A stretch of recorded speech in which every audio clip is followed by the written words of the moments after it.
When shall we three meet again? In thunder, lightning, or in rain?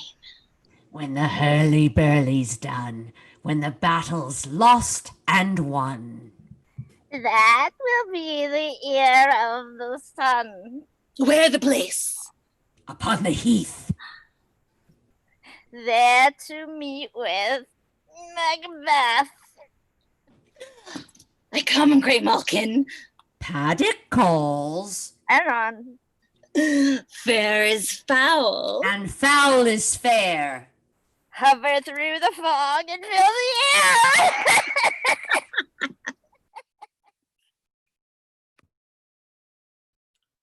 What bloody man is that? He can report us, seemeth by his plight, of the revolt the new estate. This is the sergeant, who like a good and hearty soldier fought against my captivity. Hail, brave friend! Say to the king the knowledge of the broil, as thou didst leave it. Doubtful it stood, as two spent swimmers do cling together and choke their art. The merciless MacDowland, worthy to be a rebel for what that the multiplying villainies of nature do swarm upon him, from the western isles of kerns and gallow glasses is supplied. And fortune on his damned coral smiling showed like a rebel's whore. But all's too weak, for brave Macbeth well he deserves that name, disdaining fortune with his brandished steel, which smoked with bloody execution like Valor's minion, carved out his passage till he faced the slave, which ne'er shook hands nor bade farewell to him, till he unseamed him for the knave of the chops and fixed his head upon our battlements. Oh, valiant cousin, worthy gentleman. As whence the sun gins his reflection, shipwrecking storms and direful thunders break, so from that spring whence comfort seemed to come, discomfort swells. Mark, King of Scotland, mark, no sooner justice had with valour armed compelled these skipping kerns to trust their heels, but Norwegian lord, surveying vantage, with refurbished arms and new supplies of men, began a fresh assault. Dismayed not this, our captains Macbeth and Banquo? Yes, as sparrows, eagles, or the hare, the lion. If I say sooth, I must report they were as cannons overcharged with double cracks, so they doubly redoubled strokes upon the foe. Except they meant to bathe in reeking wounds, or memorize another Golgotha. I cannot tell. I am faint. My gashes cry for help. So well thy words become thee as thy wounds, they smack of honour both. Go, get him surgeons. Who comes here? The worthy Thane of Ross. What a haste looks through his eyes. So should he look that seems to speak things strange. God save the king. Whence came thou, worthy Thane? From Fife, great king, where the Norwegian banners flout the sky and fan our people cold. Norway himself, with terrible numbers, assisted by that most disloyal traitor, Thane of Cawdor, began a dismal conflict, till that Belladonna's bridegroom, lapped in proof, confronted him with self-comparisons, point against point, rebellious arm against arm, curbing his lavish spirit. And to conclude, the victory fell on us. Great happiness. Now, Swenyo, the Norway's king craves composition, nor would we disdain him burial of his men till he dispersed at St. Colm's Inch $10,000 to our general use. No more of that Thane of Cawdor shall deceive our bosom interest. Go, pronounce his present death, and with his former title, meet Macbeth. I'll see it done. What he hath lost, noble Macbeth hath won.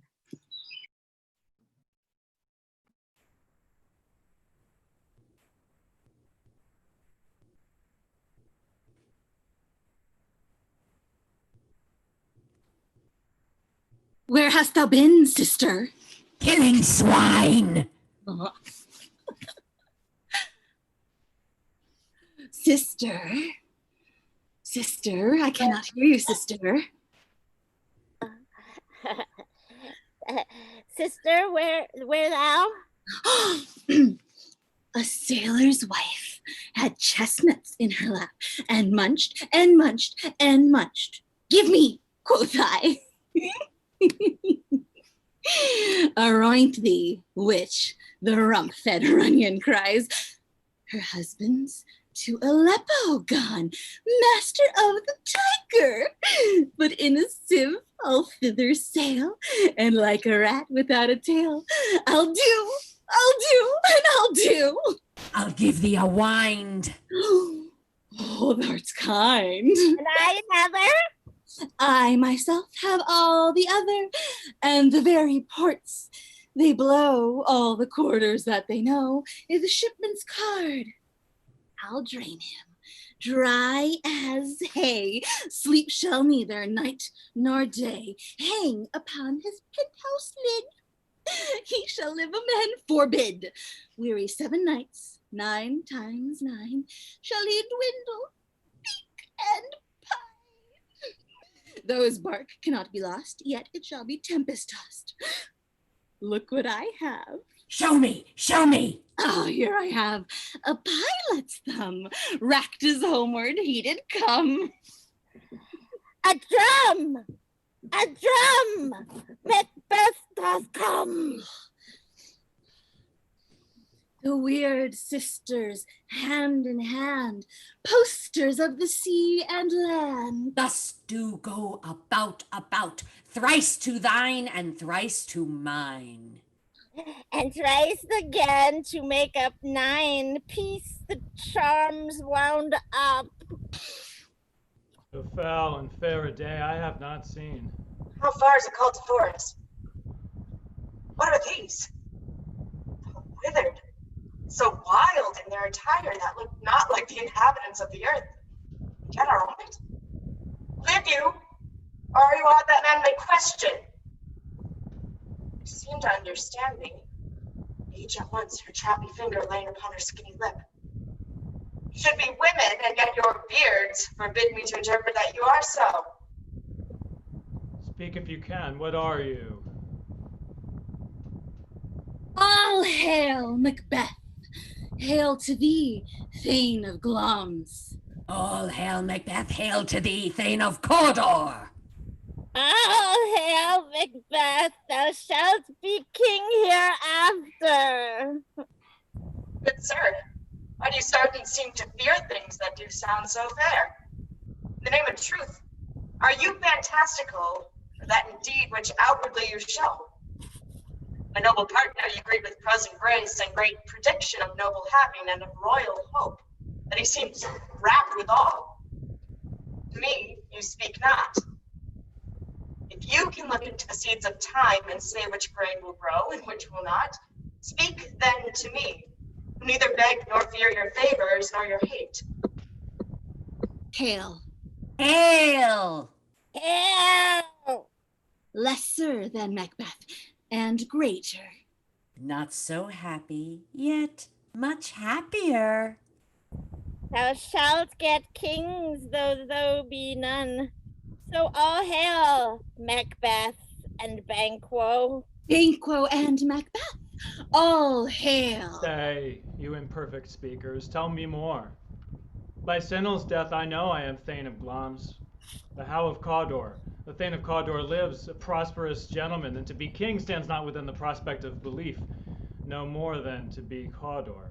Say from whence you owe the strange intelligence, or why upon this blasted heath you stop our way with such prophetic greeting. Speak, I charge you. Here are the bubbles as the water has, and these are of them. Whither are they vanished? Into the air, as the and what seemed corporal melted as breath into the wind. Would they had stayed? Were such things here as we do speak about? Or have we eaten on the insane root that takes reason prisoner? your children should be kings. You shall be king. Oh, yeah, Thane of Cawdor too, went it not so? The self-same tune and words. Who's here? The king hath happily received Macbeth, though news of thy success. And when he reads thy personal venture in the rebels' fight, his wonders and his praises do contend, which should be thine or his. Silenced with that, in viewing o'er the rest, o' the self-same day, he finds thee in the stout Norwegian ranks, nothing afeard of what thyself didst make, strange images of death. as thick as tale came post with post, and everyone did bear thy praises in his kingdom's great defense, and poured them down on thee. We are sent to give thee from our royal master thanks, only to herald thee into his sight, not pay thee. And in earnest of a greater honor, he bade me from him call thee Thane of Cawdor, for which addition, hail, most worthy Thane, for it is thine. But can the devil speak true? The Thane of Cawdor lives. Why do you dress me in borrowed robes? Who was the Thane lives yet, but under heavy judgment bears that life which he deserves to lose. Whether he was combined with those of Norway, or did line the rebel with hidden help and vantage, or that with both he labored in his country's wrack, I know not. But treason's capital, confessed and proved, have overthrown him. Thomas and Thane of Cawdor, the greatest is behind. Thanks for your pains. Do you not hope your children shall be kings, when those that gave the Thane of Cawdor to me promised no less to them? That, trusted home, might yet enkindle you unto the crown, besides the Thane of Cawdor. But 'tis strange, and oftentimes to win us to our harms, the instruments of darkness tell us truths, win us with honest trifles, to betray us in deepest consequence. Cousins, I pray a word with you. Two truths are told as happy prologues to the swelling act of the imperial theme. I thank you, gentlemen. The supernatural soliciting cannot be ill, cannot be good. If ill, why have they given me earnestness of success, commencing in a truth? I am Thane of Cawdor. If good, why do I yield to that suggestion, whose horrid image doth unfix my hair and make my seated heart knock in my ribs against the use of nature? Present fears are less than horrible imaginings. My thought, whose murder yet is but fantastical, shakes so my single state of man that function is smothered in surmise, and nothing is but what is not. Look how our partner's wrapped. Chance will have me king? Why, chance may crown me without my stir. Honors come upon him like our strange garments, cleave not to their mold, but with the aid of use. Come what come may, time and hour runs through the roughest day. Worthy Macbeth, we stay upon your leisure. Give me your favor. My dull brain was wrought with things forgotten. Kind gentlemen, your pains are registered where every day I turn the leaf to read them. Let us toward the king. Think upon what hath chanced, and at more time, the interim having waited, let us speak our free hearts, each to other. Very gladly. Till then, enough. Come, friends.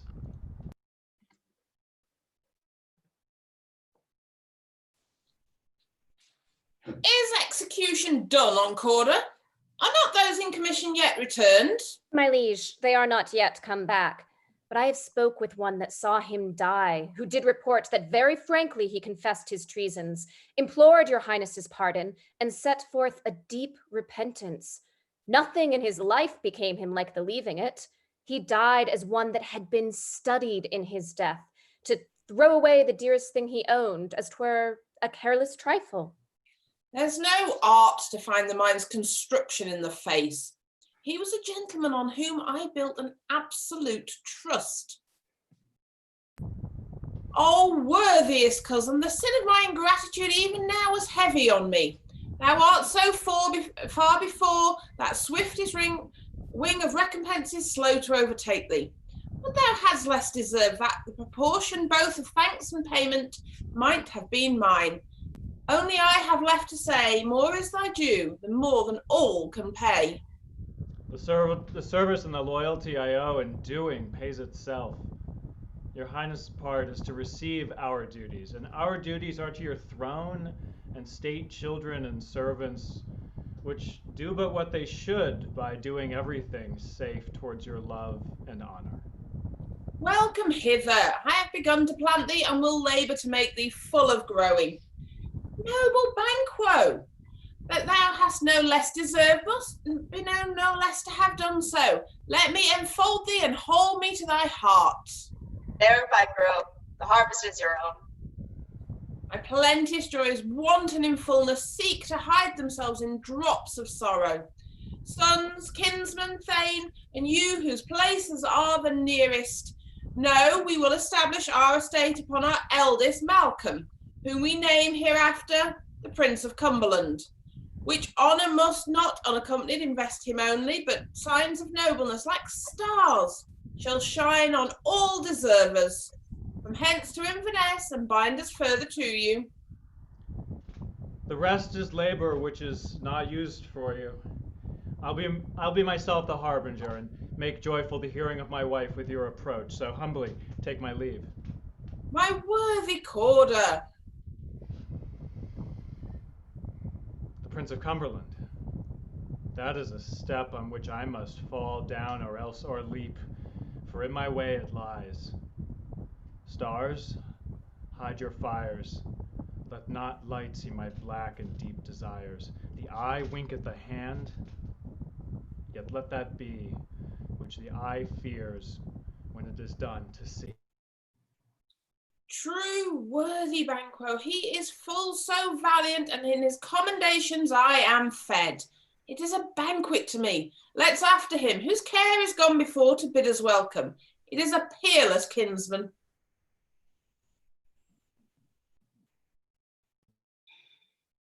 They met me in the day of success, and I have learned by the perfect report they have more in them than mortal knowledge. When I burned in desire to question them further, they made themselves into air, into which they vanished.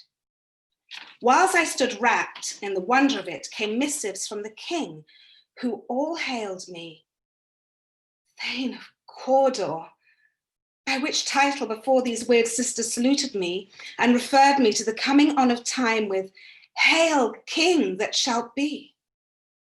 This have I thought good to deliver thee, my dearest partner of greatness, that thou mightst not lose the dues of rejoicing by being ignorant of what greatness is promised thee. Lay it to thy heart and farewell. Glamis thou art, and Cawdor, and shall be what thou art promised. Yet I do fear thy nature. It is too full of the milk of human kindness to catch the nearest way. Thou wouldst be great, art not without ambition, but without the illness should attend it. What wouldst thou highly, that thou wouldst thou holily, wouldst not play false, and yet wouldst wrongly win. Thou'dst have great glance, that which cries, thou must do if thou have it, and that which rather thou dost fear to do, than wishes should be undone. Hie thee hither, that I may pour my spirits in thine ear, and chastise with the valor of my tongue all that impedes thee from the golden round, which fate and metaphysical aid doth seem to have crowned thee withal. What is your tidings? The king comes here tonight. Thou art mad to say it. Not thy master with him, who wert so would have informed for preparation. So please you, it is true, our thane is coming. One of my fellows had the speed of him. Who, almost dead for breath, had scarcely more than would make up his message. Give him tiding, he brings great news. The raven himself is hoarse that croaks the fatal entrance of Duncan under my battlements. Come, you spirits that tend on mortal thoughts, unsex me here and fill me from the crown to the toe top full of direst cruelty. Make thick my blood, stop up the access and passage to remorse, that no compunctious visitings of nature shake my fell purpose, nor keep peace between the effect and it. Come to my woman's breasts and take my milk for gall, you murdering ministers, wherever in your sightless substances you wait on nature's mischief. Come, thick night, and pall thee in the dunnest smoke of hell, that my keen knife sees not the wound it makes, nor heaven peep through the blanket of the dark to cry, hold, hold. Great Glamis, worthy Cawdor, greater than both by the all hail hereafter. Thy letters have transported me beyond the ignorant present, and I feel now the future in the instant. My dearest love, Duncan comes here tonight. And when goes hence? Tomorrow, as he purposes. Oh, never shall sun that morrow see. Your face, my Thane, is as a book where men may read strange matters. Beguile the time, look like the time. Bear welcome in your eye, your hand, your tongue. Look like the innocent flower, but be the serpent under it. He that's coming must be provided for, and you shall put this night's great business into my dispatch, which shall to all our nights and days to come give solely sovereign sway and masterdom. We will speak further. Only look up clear. To alter favor ever is to fear. Leave all the rest to me.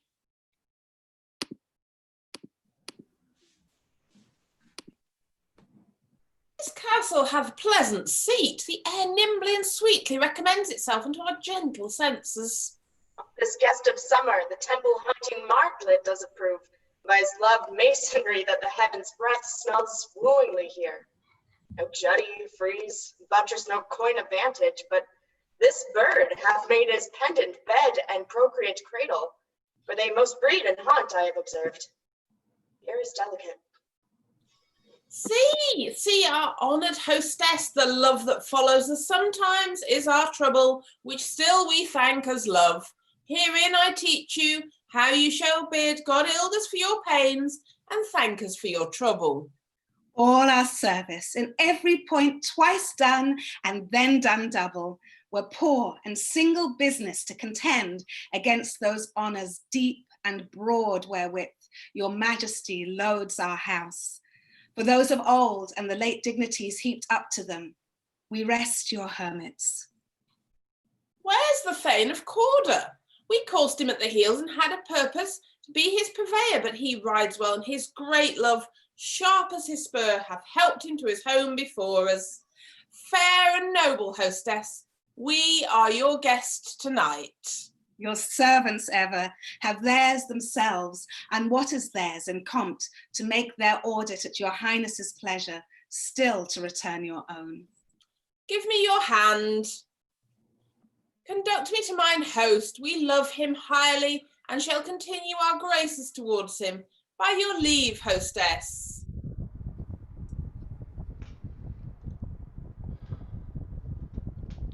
If it were done when 'tis done, then 'twere well it were done quickly. The assassination could trammel up the consequence and catch with his surcease success, that but this blow might be the be-all and the end-all here, but here, upon this bank and shoal of time, we jump the life to come. But in these cases, we still have judgment here. That we but teach bloody instructions, which being taught return to plague the inventor. This even-handed justice commends the ingredients of our poisoned chalice to our own lips. He's here in double trust. First, as I am his kinsman and his subject, strong both against the deed. Then, as his host, who should against his murderer shut the door, not bear the knife myself. Besides, this Duncan hath borne his faculties so meek, hath been so clear in his great office, that his virtues will plead like angles trumpet-tongued against the deep damnation of his taking off. And pity, like a naked newborn babe, striding the blast, or heaven's cherubim horsed upon the sightless couriers of the air, shall blow the horrid deed in every eye. The tears shall drown the wind. I have no spur to prick the sides of my intent, but only vaulting ambition, which o'erleaps itself and falls on the other. How now? What news? He has almost supped. Why have you left the chamber? Hath he asked for me? Know you not he has? We will proceed no further in this business. He hath honored me of late, and I have bought golden opinions from all sorts of people, which should be worn now in their newest gloss, not cast aside so soon. Was the hope drunk wherein you dressed yourself?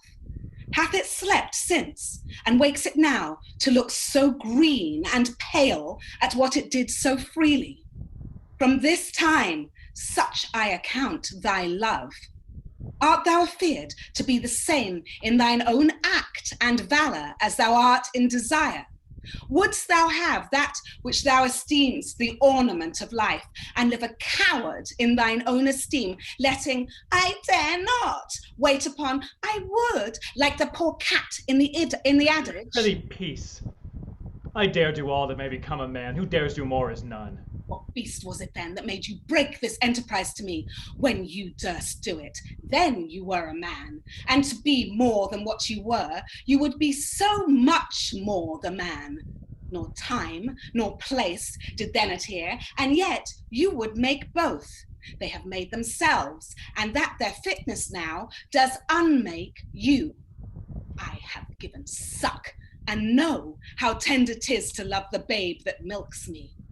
I would, while it was smiling in my face, have plucked my nipple from his boneless gums and dashed the brains out, had I so sworn as you have done to this. If we should fail. We fail? Screw your courage to the sticking place, and we'll not fail. When Duncan is asleep, whereto the rather shall his day's hard journey soundly invite him, his 2 chamberlains will I with wine and wassail, so convinced that memory, the warder of the brain, shall be a fume, and the receipt of reason a limbic only, when in swinish sleep their drenched natures lie as in a death. What cannot you and I perform upon the unguarded Duncan? What? Not put upon his spongy officers who shall bear the guilt of our great quell? Bring forth men, children only, for thy undaunted metal should compose nothing but males. Will it not be received when we have marked with blood the sleepy 2 of his own chamber and used their very daggers that they had done it? Who dares receive it other, as we shall make our griefs and clamour roar upon his death?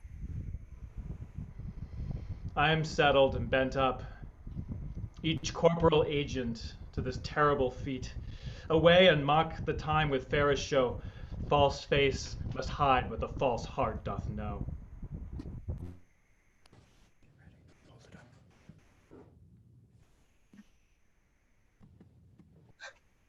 How goes the night, boy? The moon is down. I have not heard the clock. And she goes down at 12. I take it 'tis later, sir. Hold my sword. Take my sword. There's husbandry in heaven. The candles all are out. Take me that too. Heavy summons lies like lead upon me, yet I would not sleep. Merciful powers, restrain me in the cursed thoughts that nature gives way to in remorse. Give me my sword. Who's there? A friend. What, sir? Not yet at rest. The king's abed. It's been an unusual pleasure, and sent forth great largesse to your offices. This diamond, he greets your wife withal, by the name of most kind hostess, and shut up in measureless content.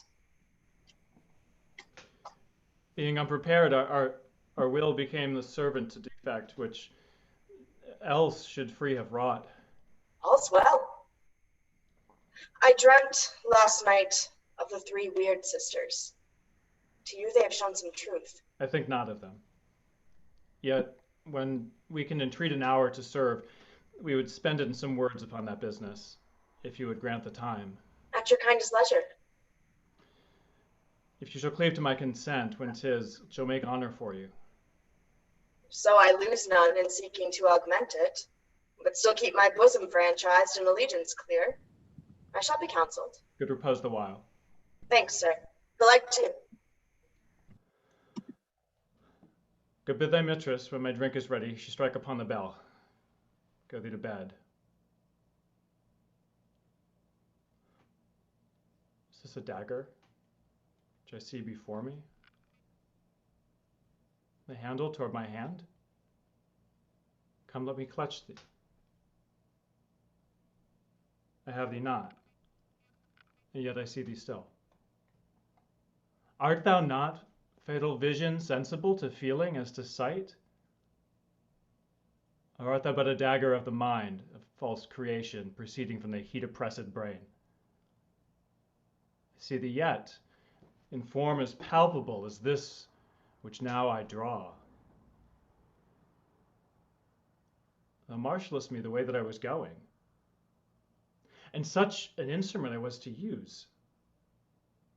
Mine eyes are made the fools of the other senses, or else worth all the rest. I see thee still, and on thy blade and dudgeon gouts of blood, which was not so before. There's no such thing. It is the bloody business which informs thus to mine eyes. Now are the one-half world nature seems dead, and wicked dreams abuse the curtained sleep.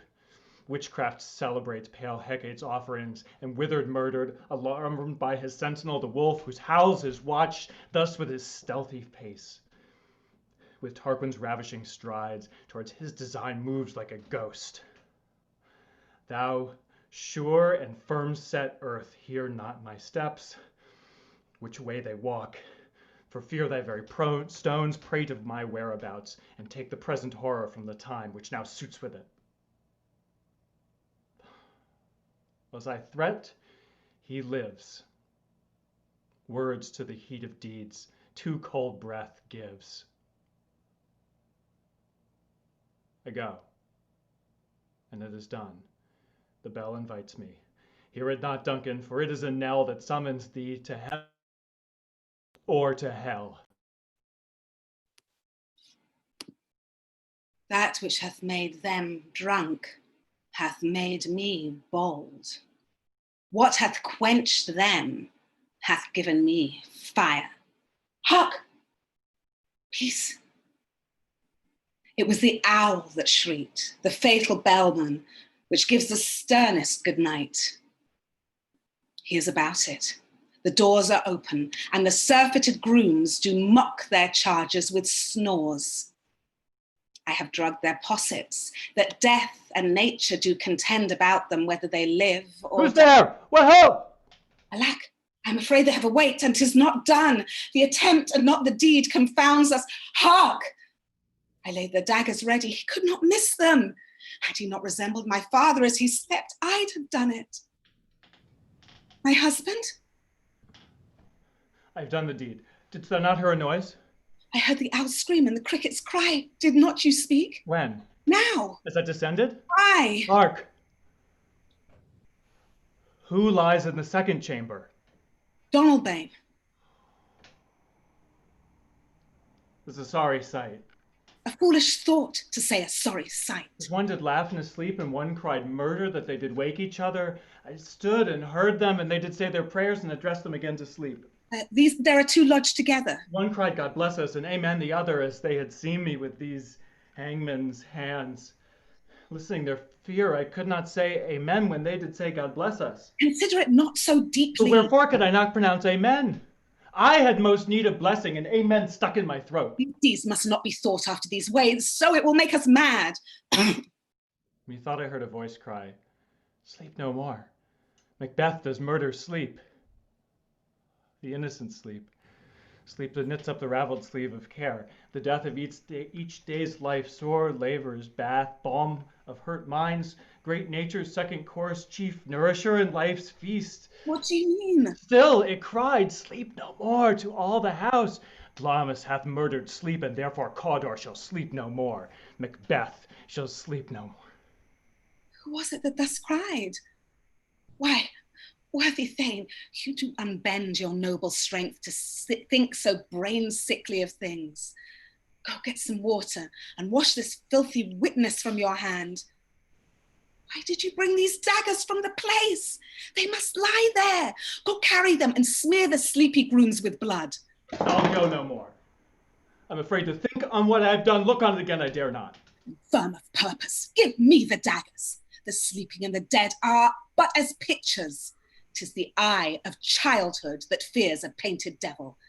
If he do bleed, I'll gild the faces of the grooms withal, for it must seem their guilt. Whence is that knocking? How is it with me when every noise appalls me?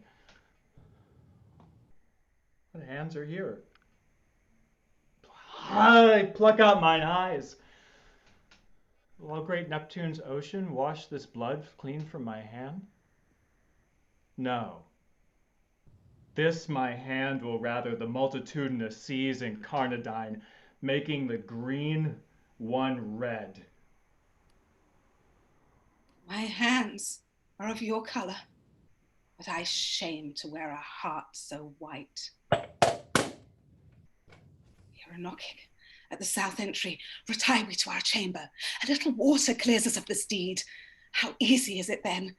Your constancy hath left you unattended.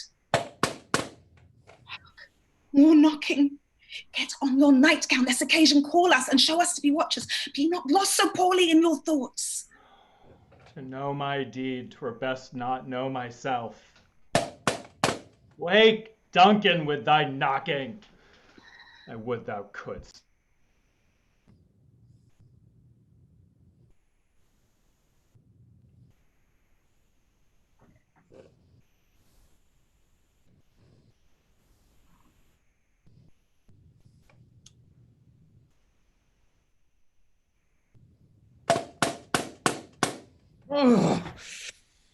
Here's a knocking indeed. If a man were porter of Hellgate, he should have old turning the key. Knock, knock, knock! Oh, who's there in the name of Beelzebub? Oh, here's a farmer that hanged himself on the expectation of plenty. Come in time. Have napkin enough about you. Here you'll sweat for it. Oh, knock, knock, knock. Oh, who's there in the name of the other devil? Oh, Faith, here's an equivocator that could swear in both the scales against either scale, who committed treason enough for God's sake, yet could not equivocate to heaven. Oh, come in, equivocator. Knock, knock, knock. Who's there? Faith, here's an English tailor. Come hither. For stealing out of a French hose. Oh, come in, tailor. Here you may meet your goose. Knock! Knock! Oh. Never a quiet. What are you? But this place is too cold for hell. All devil porter, it no further. I had thought to have let in some of all the professions that go the primrose way to the everlasting bonfire. Anon!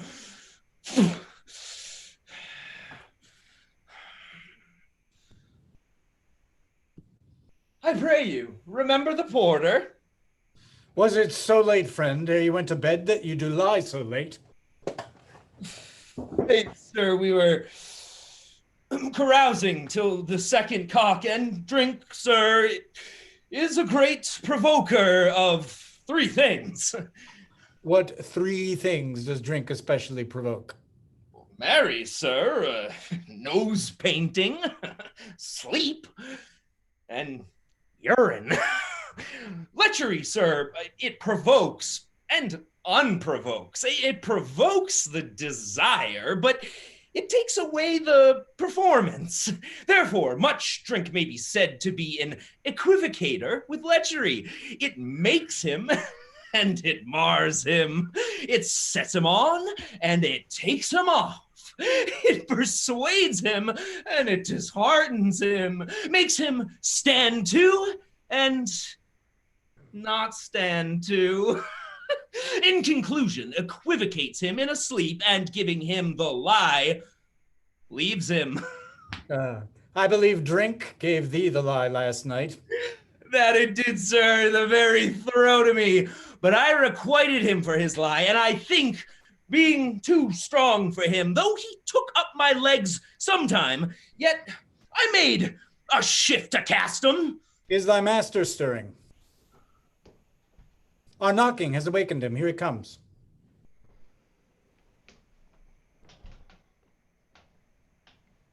Good morrow, you both. Is the king stirring, worthy Thane? Not yet. He did command me to call timely on him. I've almost slipped the hour. I'll bring you to him. I know this is a joyful trouble to you, but yet 'tis one.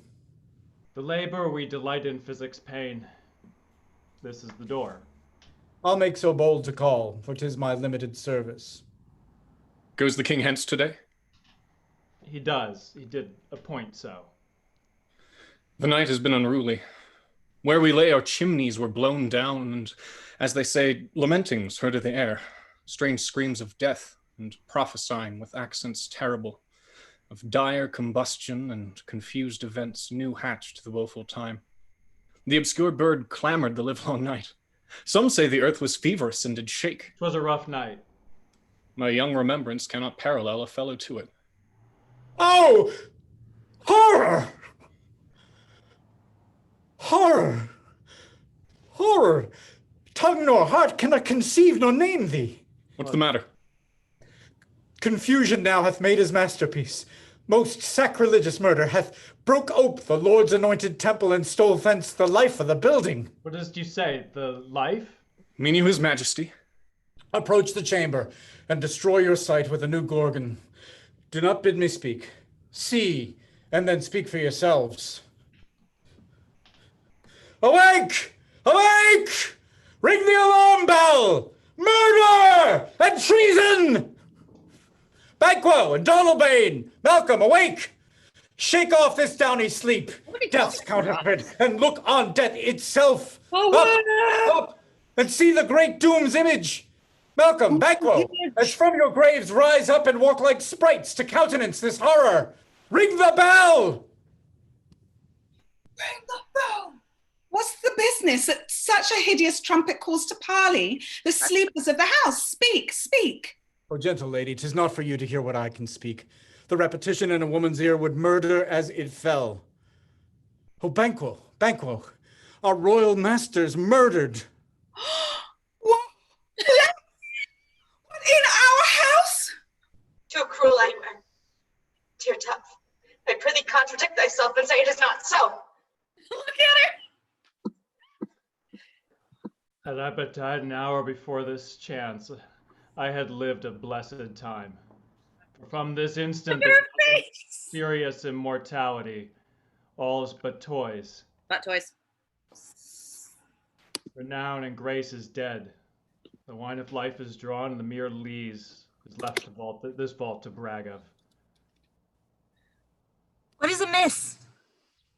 You are, and do not know it. The spring, the head, the fountain of your blood is stopped. The very source of it is stopped. Your royal father's murdered. Oh, by whom? Those of his chambers, as it seemed, had done it. Their hands and faces were all badged with blood. So were their daggers, which unwiped we found upon their pillows. They stared and were distracted. No man's life was to be trusted with them. Oh, yet I do repent me of my fury that I did kill them. Wherefore did you so? Who can be wise, amazed, temperate and furious, loyal and neutral in a moment?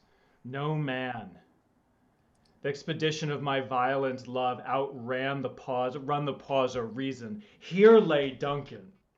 his silver skin laced with his golden blood, and his gashed stabs looked like a breach in nature for ruin's wasteful entrance. There, the murderers, steeped in the colors of their trade, their daggers unmannerly breached with gore. Who could refrain? They had a heart to love, and in that heart, courage to make love known. Help me hence, oh!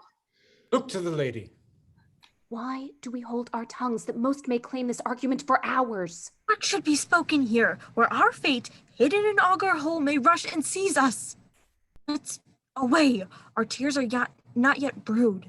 Nor our strong sorrow upon the foot of motion. Look to the ladies. And when we have our naked frailties hid that suffer an exposure, let us meet and question this most bloody piece of work to know it further. Fears and scruples shake us. In the great hand of God I stand, and thence against the undivulged pretense I fight of treasonous malice. And so do I. So all. So all. Briefly put on manly readiness and meet in the hall together. Well content. Well contented. What will you do? Let's not consort with them. To show an unfelt sorrow is an office which the false man does easy. I'll to England. To Ireland I. Our separated fortune shall keep us both the safer. Where we are, there's daggers in men's smiles. The near in blood, the nearer body. This murderous shaft that shot hath not yet lighted, and our safest way is to avoid the aim. Therefore to horse, and let us not be dainty of leave-taking, but shift away. There's warrant in that theft which steals itself when there's no mercy left.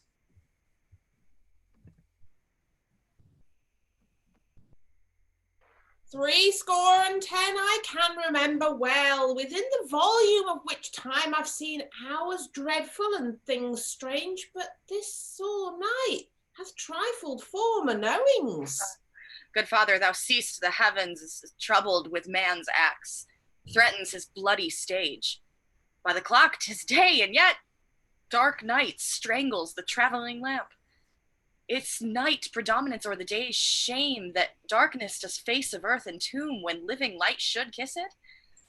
'Tis unnatural, even like the deed that's done. On Tuesday last, a falcon, towering in her pride of place, was by a mousing owl hawked at and killed. And Duncan's horses, a thing most strange and certain, beauteous and swift, the minions of their race, turned wild in nature, broke their stalls, flung out, contending against obedience, that they would make war with mankind.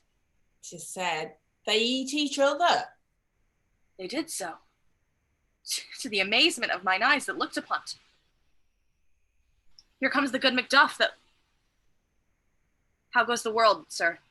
Now. See you not? It's known who did this more than bloody deed. Those that Macbeth hath slain. Alas the day. That what good could they pretend? They were suborned. Malcolm and Donalbain, the king's two sons, are stolen away and fled, which puts upon them suspicion of the deed. It's nature still, thriftless ambition that will raven up thine own live's means. Then 'tis most like the sovereignty will fall upon Macbeth. He is already named and gone to Scone to be invested. Where is Duncan's body? Carried to Colmkill, the sacred storehouse of his predecessors and guardian of their bones. Will you to Scone? No, cousin, I'll to Fife. Well, I will thither. Well, may you see things well done there. Adieu, lest our old robes sit easier than our new. Farewell, father. God's benison go with you, and with those that would make good of bad and friends of foes.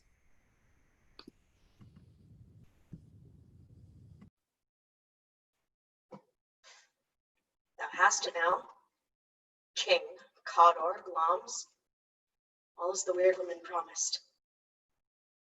Yet I fear thou play'st most foully for it. Yet it was said, it should not stand in thy posterity, but that myself should be the root and father of many kings. If there come truth from them, as upon thee, Macbeth, their speeches shine, by the parodies on these made good, May they not be my oracles as well and set me up in hope. But hush, no more. Here's our chief guest. We had been forgotten, it had been as a gap in our great feast, and all things unbecoming. Tonight we hold a solemn supper, sir, and I'll request your presence. Let your highness command upon me, to the which my duties are with a most indissoluble knot forever knit. Ride you this afternoon? Aye, my good lord. Should have else desired your good advice, which still hath been most grave and prosperous in this day's council, but we'll take tomorrow. Is it far you ride? As far, my lord, as will fill the time twixt this and supper. But not my horse the better, I must become a borrower of the night for a dark hour or twain. Fail not our feast. My lord, I will not. We hear our bloody cousins are bestowed in England and in Ireland, not confessing their cruel parricide, filling their hearers with strange invention, but of that tomorrow. Then, when therewithal we shall have cause of state, craving us jointly, hie you to horse, adieu, till you return at night. Go slants with you. Aye, my good lord. Our time does call upon us. I wish your horses swift and sure of foot, and so I do commend you to your backs. Farewell. Let every man be master of his time till 7 at night. To make society the sweeter welcome, we will keep ourself till supper time alone. Well then, God be with you.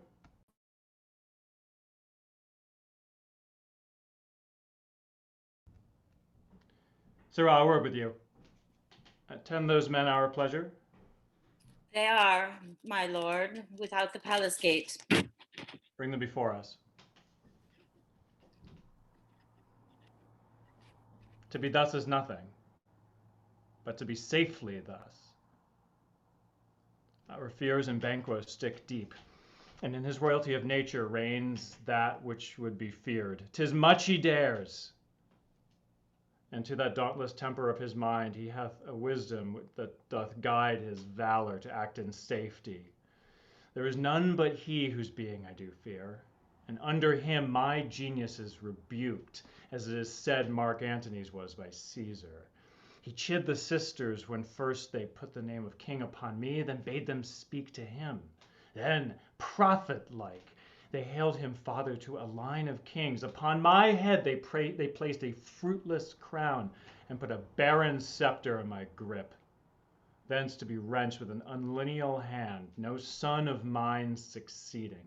If it be so, for Banquo's issue have I filed my mind. For them, the gracious Duncan, have I murdered, put rancors in the vessel of my peace, only for them, and mine eternal jewel given to the common enemy of man to make them kings, the seeds of Banquo kings.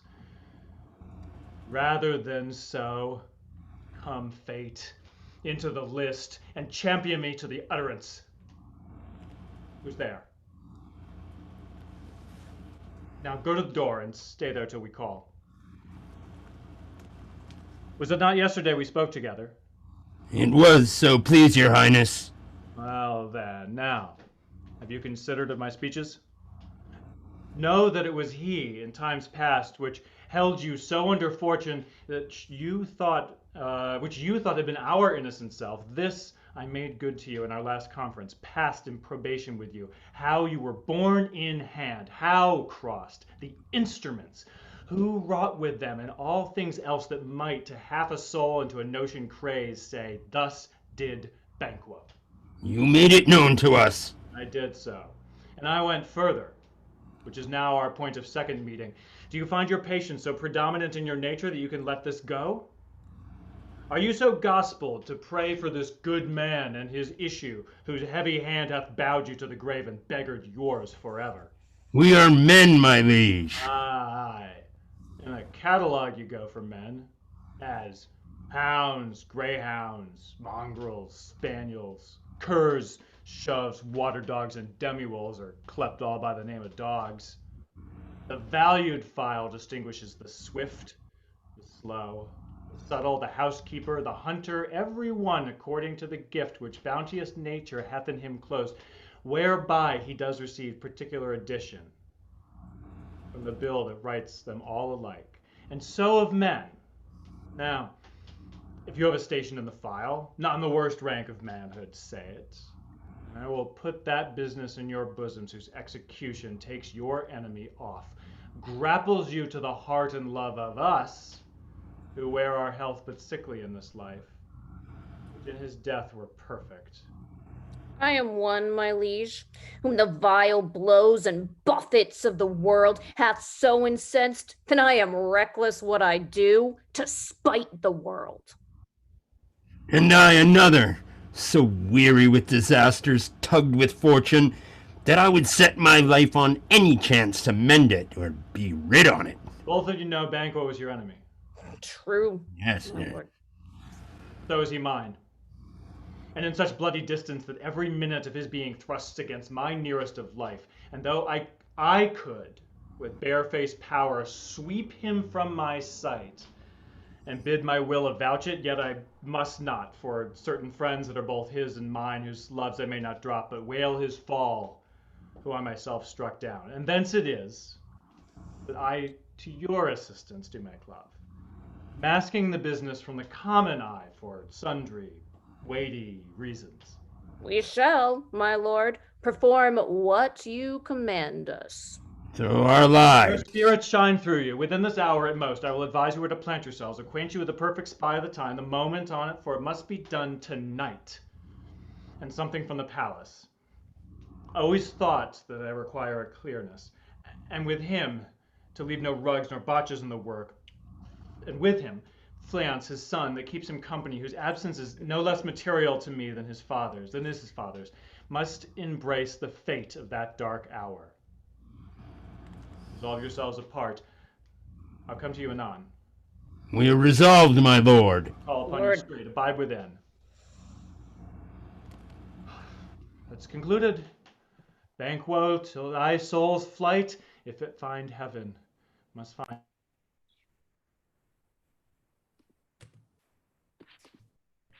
Is Banquo gone from court? Aye, madam, but he returns again tonight.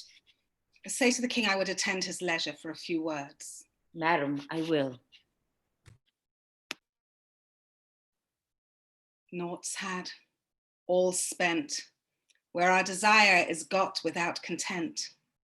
'Tis safer to be that which we destroy than by destruction dwell in doubtful joy. How now, my lord? Why do you keep alone? Of sorriest fancies your companions making, using those thoughts which should indeed have died with them they think on. Things without all remedy should be without regard. What's done is done. We have scorched the snake, not killed it. She'll close and be herself, whilst our poor malice remains in danger of her former tooth. But let the frame of things disjoint, both worlds suffer. Ere we will eat our meal in fear, and sleep in the affliction of these terrible dreams that shake us nightly, better be with the dead, whom we to our peace have sent to peace, than on the torture of the mind to lie in restless ecstasy. Duncan is in his grave. After life's fitful fever, he sleeps well. Treason has done his worst, nor sleep, nor poison, malice domestic, foreign levy, nothing can touch him further. Come on, gentle my lord, sleek o'er your rugged looks. Be bright and jovial among your guests tonight. So shall I, love. And so I pray be you. Let your remembrance apply to Banquo. Present him eminence, both with eye and tongue, unsafe the while, that we must lave our honors in these flattering streams, to make our faces visards to our hearts, disguising what they are. You must leave this. Oh! Full of scorpions is my mind, dear wife. Thou knowest that Banquo in his Fleance lives. But in them nature's copy's not etern. There's comfort yet. They are assailable. Then be thou jocund. Ere the bat hath flown his cloistered flight, ere to black Hecate summons the shard-born beetle with his drowsy hums hath rung night's yawning peal, there shall be done a deed of dreadful note. What's to be done? Be innocent of the knowledge, dearest Chuck, till thou applaud the deed. Come, sealing night, scarf up the tender eye of pitiful day, and with thy bloody and invisible hand, cancel and tear to pieces the great bond which keeps me pale. Light thickens, and the crow makes wing to the rooky wood. Good things of the day begin to droop and drowse, while night's black's agents to their prayers do rouse. Thou marvelest at my words, but hold thee still. Things bad begun make strong themselves by ill, so prithee go with me.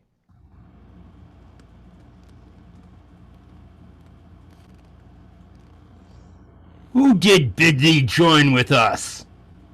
Macbeth? He needs not our mistrust, since he delivers our offices and what we have to do to the direction just. And stand with us.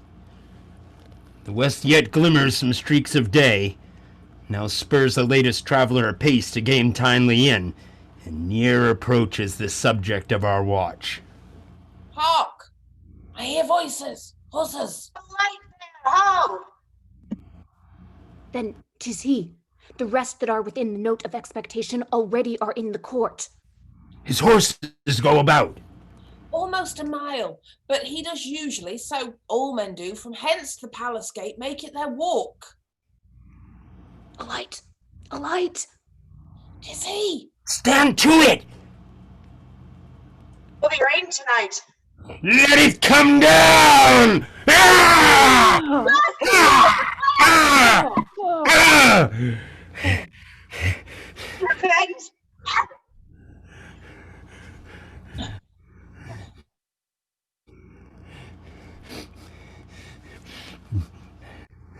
Who did strike out the lights? Was it not the way? There's but one down. The sun is fled. We have lost best half of our affair. Let's away and say how much is done. You know your degrees. Sit down. At first and last, a hearty welcome. Thanks to your majesty. Your Majesty. Ourself will mingle with society and play the humble host. Our hostess keeps her state, but in best time we will require her welcome.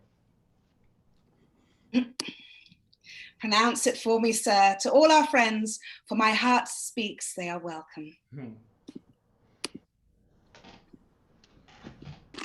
See, they encounter thee with their heart's thanks. Both sides are even. Here I'll sit in the midst. Be large in mirth. Anon we'll drink a measure to the table round. There's blood upon thy face. 'Tis Banquo's then. 'Tis better thee without than he within. Is he dispatched? My lord, his throat is cut. That I did for him. Thou art the best of the cutthroats. Yet he's good that did the like for Fleance. If thou didst it, thou art the nonpareil. Most royal sir, Fleance escaped. Then comes my fit again. I had else been perfect, whole as marble, founded as the rock, as broad and general as the casing air, but now I am cabined, cribbed, confined, bound into saucy doubt and fears. But Banquo's safe. Aye, my good lord. Safe in a ditch he bides, with 20 trenchant gashes in his head, the least a death to nature. Thanks for that. There the grown serpent lies, the worm that's fled hath nature, that in time will venom breed. No teeth for the present. Get thee gone. Tomorrow we'll hear ourselves again. My royal lord, you do not give the cheer. The feast is sole that is not often vouched. While 'tis a making, 'tis given with welcome. To feed were best at home, from thence the source to meet is ceremony. Meeting were bare without it. Sweet remembrancer. Now, good digestion, weight on appetite, and health on both. May it please your highness sit. Here had we now our country's honor roofed, with a graced person of our Banquo present, who I may rather challenge for unkindness than pity for mischance. His absence, sir, lays blame upon his promise. Well, please, your highness, grace us with your company. The table's full. Huh. Here is a place reserved, sir. Where? Here, my good lord. Was it that moves your highness? Which of you have done this? What, my good lord? Thou canst not say I did it. Never shake thy gory locks at me. Gentlemen, rise. His highness is not well. Sit, worthy friends. My lord is often thus, and hath been from his youth. Pray you, keep seat. The fit is momentary. Upon a thought he will again be well. If much you note him, you shall offend him and extend his passion. Feed and regard him not. Are you a man? Aye, and a bold one that dare look on that which might appall the devil. This is the very painting of your fear. This is the air-drawn dagger which you said led you to Duncan. Oh, these flaws and starts, impostors to true fear, would well become a woman's story at a winter's fire, authorized by her grand dame. Shame itself. Why do you make such faces? When all's done, you look but on a stool. Really, see there. Behold, look. Lo, how say you? Why, what care I? If thou canst nod, speak too. If charnel houses and our graves but send those we bury back, our monuments shall be the maws of kites. Quite unmanned in folly. If I stand here, I saw him. Fie for shame. Blood hath been shed ere now. The olden time, ere humane statute purged the gentle wheel, aye, and since too murders have been performed, too terrible for the ear, the time has been when the brains were out, the man would die, and there an end. But now they rise again, with 20 mortal murders on their crowns, and push us from our stools. This is more strange than such a murder is. My worthy lord, your noble friends do lack you. I do forget. Do not muse at me, my most worthy friends. I have a strange infirmity, which is nothing to those who know me. Come, love and health to all. Then I'll sit down. Give me some wine. So full. I drink to the general joy of the whole table, and to our dear friend Banquo, whom we miss. Would he were here. To all and him we thirst, to all and all. Our duties in the pledge. In the pledge, yes. Vaunt and quit my sight, let the earth hide thee. Thy bones are marrowless, thy blood is cold. Thou hast no speculation in those eyes that thou dost glare with. Think of this, good peers, as but a thing of custom, 'tis no other, only it spoils the pleasure of the time. What man dare, I dare. Approach thou like the rugged Russian bear, the armed rhinoceros or the Herson tiger. Take any shape but that, and my firm nerves never shall tremble. Or be alive again, and dare me to the desert with thy sword. If trembling I inhabit, then protest me, the baby of a girl. Hence, horrible shadow, unreal mockery, hence!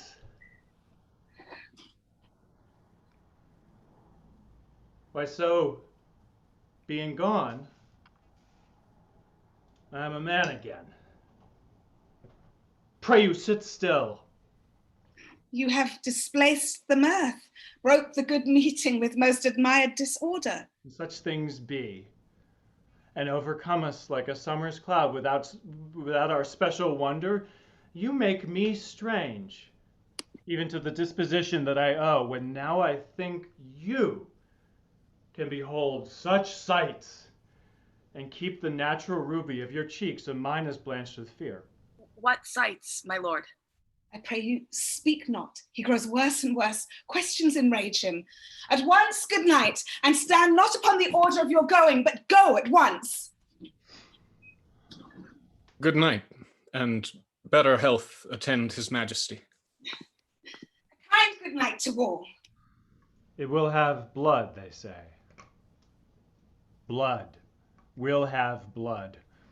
Stones have been known to move, and trees to speak. Augurs and understood relations have by maggot pies and chops and rooks brought forth the secretest blood of man of blood. What is the night? Almost at odds with morning, which is which. How sayest thou that Macbeth denies his person at our great bidding? Did you send to him, sir? I hear it by the way, but I will send. There's not a one of them, but in his house I keep a servant feed. I will tomorrow, and betimes I will, to the weird sisters. More shall they speak. For now I am bent to know by worst means the worst. For mine own good all the causes shall give way. I am in blood, stepped in so far, that should I wade no more, returning were as tedious as go are. Strange things I have in head, that will to hand, which must be acted ere they may be scanned. You lack the season of all natures, sleep.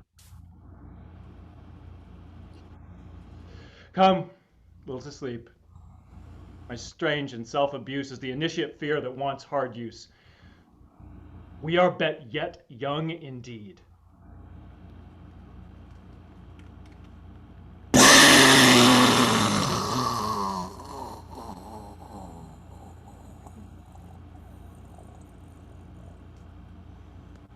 Why, how now, Hecate? You look angrily. Have I not reason, bedlams as you are? Saucy and overbold, how did you dare to trade and traffic with Macbeth in riddles and affairs of death? And I, the mistress of your charms, the close contriver of all harms, was never called to bear my part or show the glory of our art. And which is worse, all you have done hath been but for a wayward son, spiteful and wrathful, who, as others do, loves not for his own ends, not for you. But make amends now, get you gone, and at the pit of Acheron meet me in the morning. Thither he will come to know his destiny. Your vessels and your spells provide, your charms and everything beside. I am for the air. This night I'll spend unto a dismal and a fatal end. Great business must be wrought ere noon. Upon the corner of the moon there hangs a vaporous drop profound. I'll catch it ere it comes to ground, and that distilled by magic sleight shall raise such artificial sprites as by the strength of their illusion shall draw him on to his confusion. He shall spurn fate, scorn death, and bear his hopes above wisdom, grace, and fear. And you all know security is mortal's chiefest enemy. Hark! I am called. My little spirit, see, sits in a foggy cloud and stays for me. Come, let's make haste. She'll soon be back again.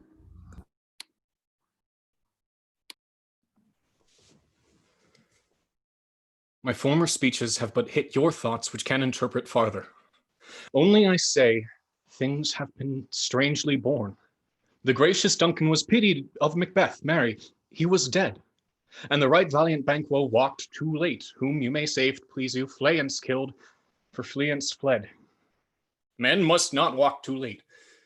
Who cannot want the thought how monstrous it was for Malcolm and for Donalbain to kill the gracious father?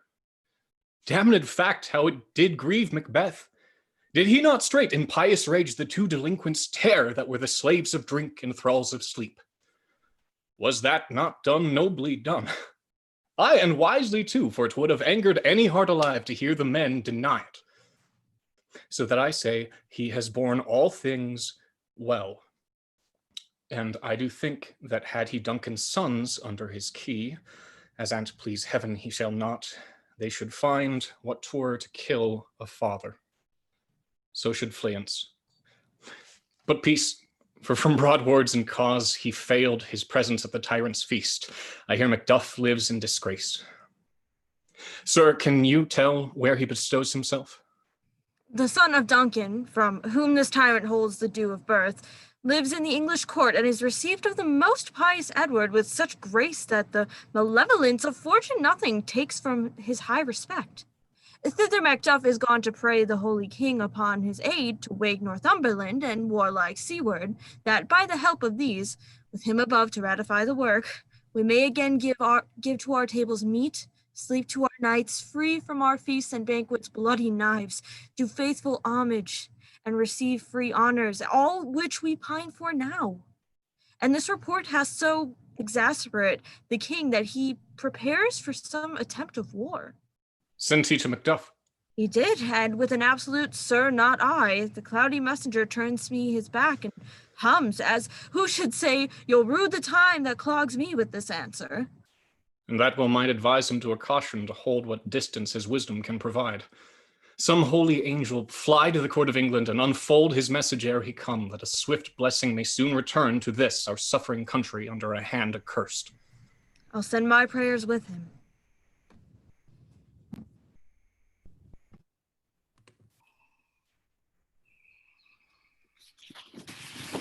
Thrice the brinded cat hath mewed. Thrice and once the hedge pig whined. Fear cries, "'Tis time, 'tis time." Round about the cauldron go, in the poisoned entrails throw. Toad that under cold stone days and nights has 31 sweltered venom sleeping got. Boil thou first in the charmed pot. Double, double toil and trouble, fire burn and cauldron bubble. Fillet of a fenny snake, in the cauldron boil and bake. Eye of newt and toe of frog, wool of bat and tongue of dog, adder's fork and blindworm sting, lizard's leg and howlet's wing, for a charm of powerful trouble, like a hell broth boil and bubble. Double, double toil and trouble, fire burn and cauldron bubble. Tail of dragon, tooth of wolf, witches, mommy, ma, and gulf of the raven, salt, salt she shark, root of hemlock, diggity dark. Liver of blaspheming shrew, tail of goat and slips of yew, slivered in the moon's eclipse, nose of Turk and Tartar's lips, finger of birth, strangled babe, ditch delivered by a drab, make the gruel thick and slab, and thereto a tigger's cauldron for the ingredients of our cauldron. Double, double toil and trouble, fire burn and cauldron bubble. Cool it with the baboon's blood. Then the charm is firm and good. Oh, well done, I commend your pains, and everyone shall share in the gains. And now about the cauldron sing, like elves and fairies in a ring, enchanting that all you put in. By the pricking of my thumbs, something wicked this way comes. Open locks, whoever knocks. Oh, now, you secret black and midnight hags, what is it you do? A deed without a name. I conjure you, by that which you profess, however you came to know it, answer me. Though you untie the winds and let them fight against churches, though the yeasty waves confound and swallow navigation up, though bladed corn be lodged and trees blown down, though castles topple on their warders' heads, though palaces and pyramids do slope their heads to their foundations, though the treasure of nature's Germans tumble all together till destruction sicken, answer me to what I ask you. Speak. Demand. Well, answer. Say, if thou hadst rather hear it from our mouths or from our masters. Call him. Let me see him. Pour in sow's blood that hath eaten her 9 pharaoh, grease that's sweaten from the murderer's gibbet, throw into the flame. High or low, thyself and office deftly show.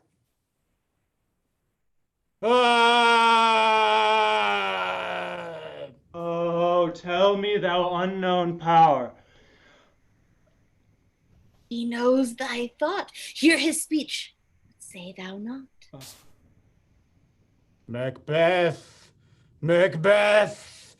Macbeth! Beware, Macduff.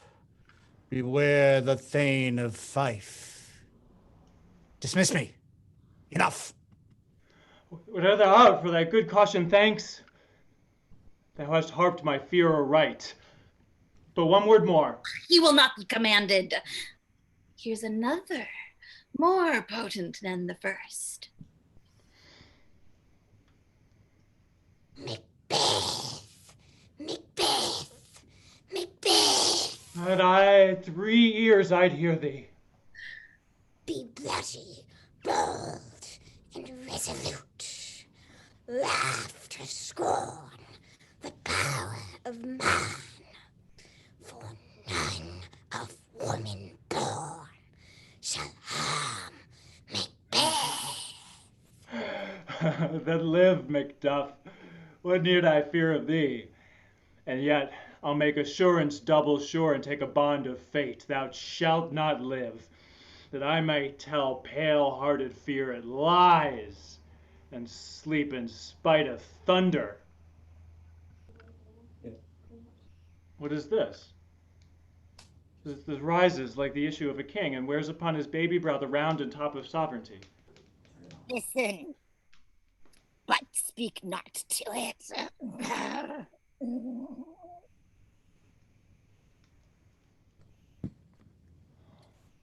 Be bloody, bold, and resolute.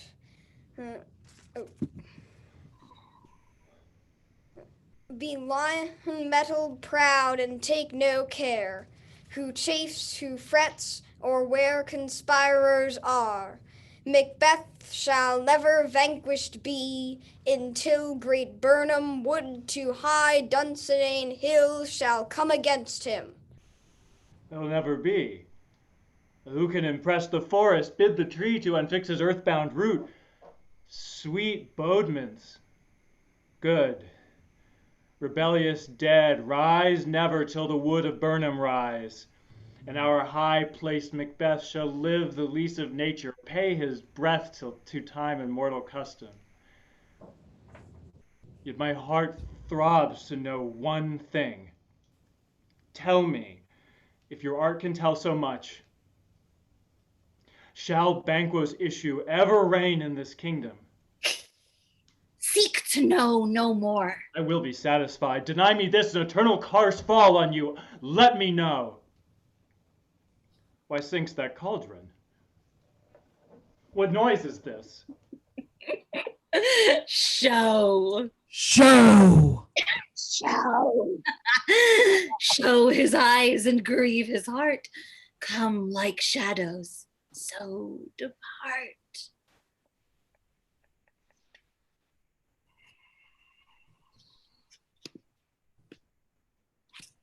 Thou art too like the spirit of Banquo. Down. Thy crown doth sear my eyeballs.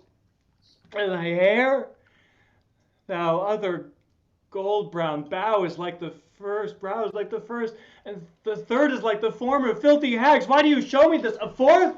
Start, eyes. What, will the line stretch out to the crack of doom? Another yet? The seventh? I'll see no more.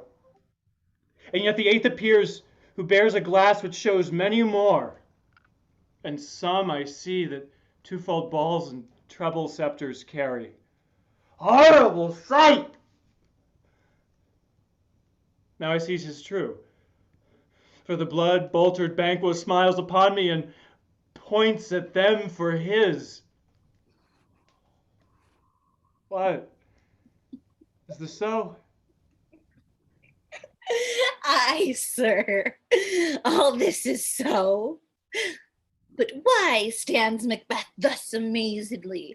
Come, sisters, cheer we up his sprites and show the best of our delights. I'll charm the air to give a sound while you perform your antic round, that this great king may kindly say our duties did his welcome pay. Paris.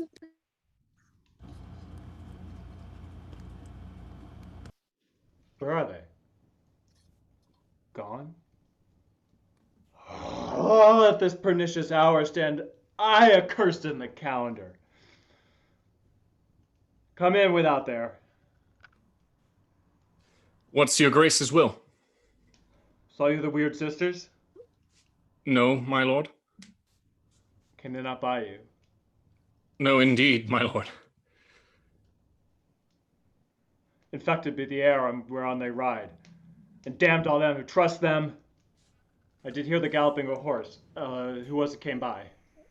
'Tis 2 or 3, my lord, that bring you word Macduff is fled to England. Fled to England? Aye, my good lord. Time. Thou anticipatest my dread exploits. The flight he purposed ne'er is overtook unless the deed go from it. From this moment the very firstlings of my heart shall be the firstlings of my hand. And even now, to crown my thoughts with acts, be it thought and done, the castle of Macduff I will surprise, seize upon Fife, give to the edge of the sword his wife, his babes, and all the unfortunate souls that trace him in his line. No boasting like a fool. This deed I'll do before purpose cool, but no more sights. Where are these gentlemen? Come bring me where they are.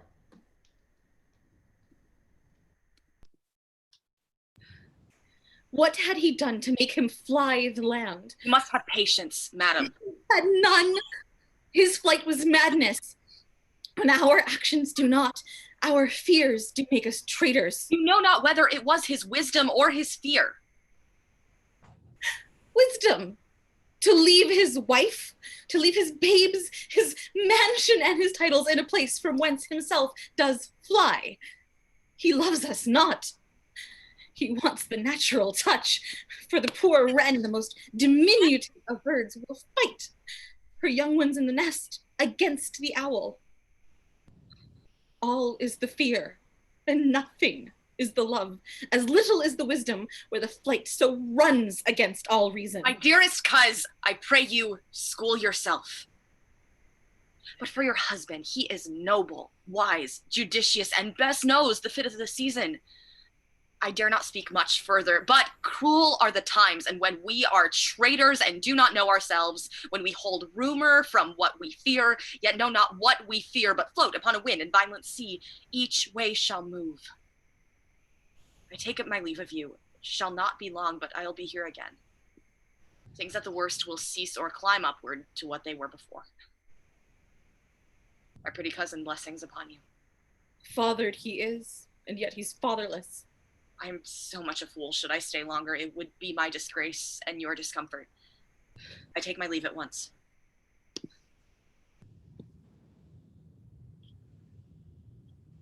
Sirrah, your father's dead.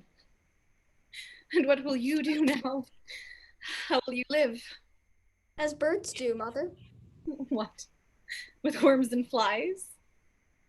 With what I get, I mean, and so do they. Poor bird. Thou didst never fear the net nor lime, the pitfall nor the gin. Why should I, mother? Poor birds they are not sent for. My father is not dead, for all you're saying. Yes, he is dead. How wilt thou do for a father? Nay, how will you do for a husband? Why, I can buy me 20 at any market. Then you'll buy 'em to sell again. Thou speakst with all thy wit, and yet, faith, with wit enough for thee. Is my father a traitor, mother? Aye, that he was. What is a traitor?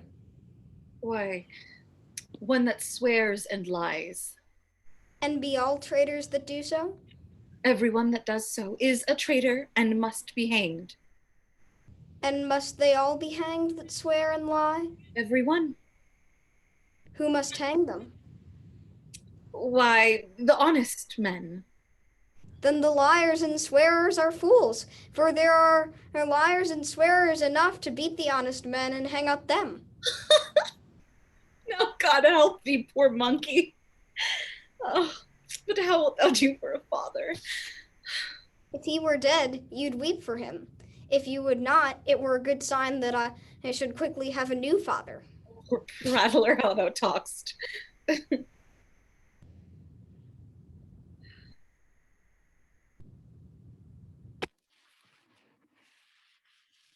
Bless you, fair dame, I am not to you known, though in your state of honor I am perfect. I doubt some danger does approach you nearly. If you will take a homely man's advice, be not found here, hence with your little ones. To fright you thus, methinks I am too savage. To do worse to you were fell cruelty, which is too nigh your person. Heaven preserve you. I dare abide no longer. Oh, whither should I fly? I have done no harm. But I remember now I am in this earthly world where to do harm is often laudable, to do good sometimes accounted dangerous folly. Oh, why then, alas, do I put up that womanly defense to say that I have done no harm? What are these faces? Where is your husband? I hope in no place so unsanctified, where such as thou mayst find him. He's a traitor! Thou liest, thou shag-eared villain! What? You egg? Ah! Young fry of treachery! He has killed me, mother. Run away, I pray you. Murder!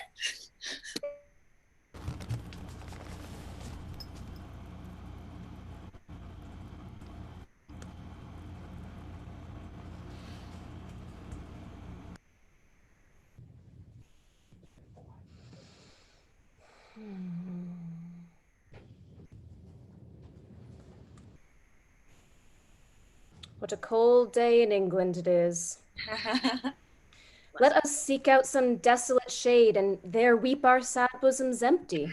Let us rather hold fast the mortal sword, and like good men bestride our downfallen birthdom. Each new morn, new widows howl, new orphans cry, new sorrows strike heaven on the face, that it resounds as if it felt with Scotland, and yelled out like syllable of dolor. What I believe, I'll wail. What know, believe. And what I can redress, as I shall find the time to friend, I will. What you have spoke, it may be so, perchance. This tyrant, whose sole name blisters our tongues, was once thought honest. You have loved him well. He hath not touched you yet.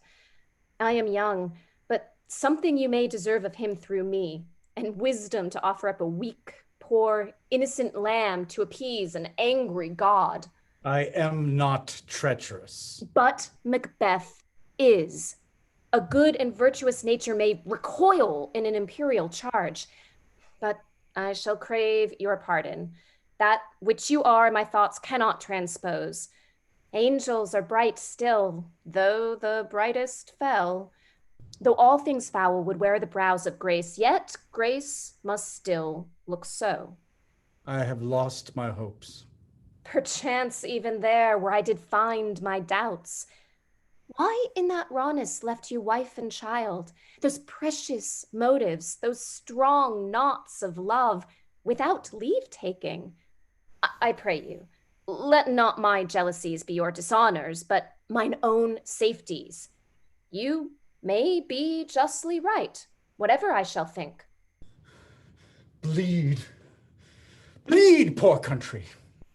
Great tyranny, lay thou thy bases sure, for goodness dare not check thee.